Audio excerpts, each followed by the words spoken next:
Sinita ng depensa yung paggamit ng prosecution ng mga salitang hindi karapat-dapat na ginagamit sa isang korte. 'Di ba? Kagaya nung pagbabanggit ng mga prosecution ng mastermind, scam, at yung paggamit nila ng mga salitang may double meaning at yung conclusion of facts. There's a consensus, Your Honor, that we will ask the court, the respondent would like to ask the court to remind the prosecution, Your Honor, not to use inappropriate words, Your Honor, like scam, mastermind, nagsisinungaling. This is the third time, Your Honor, that we have heard those words, specifically the word scam. And this is a solemn proceeding. This is a court of law. This is a court of procedure and actually a court of decorum. And we are not supposed to make insinuations, accusations, or conclusions, Your Honor. So we request the court to kindly remind the prosecution. Nangangahulugan lang nito yung paggamit nila ng mga salitang yan ay ang mga ebidensyang meron ang prosecution ay hindi matibay at hindi malakas na ebidensya laban kay Vice President Sara Duterte.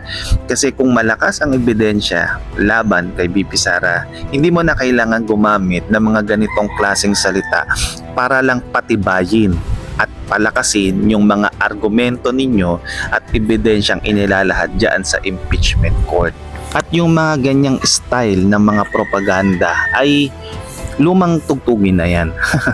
Kung panahon ni Chief Justice Corona naging epektibo yung mga ganyan, sa panahon ngayon ay hindi na po siya epektibo dahil meron na po tayong social media.